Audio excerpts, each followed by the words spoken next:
How to turn off Read Stitchy on your TikTok account. Hello guys, today I will show you how to do this. Just watch this video until the end and make sure that you like and subscribe in the channel. So let's start.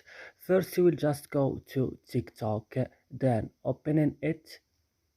After this, when your TikTok is opening, it will open automatically on your home.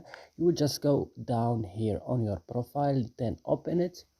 And then when you open your profile, you will just go here to this three line, then click, and then go to settings and privacy, and then go to privacy.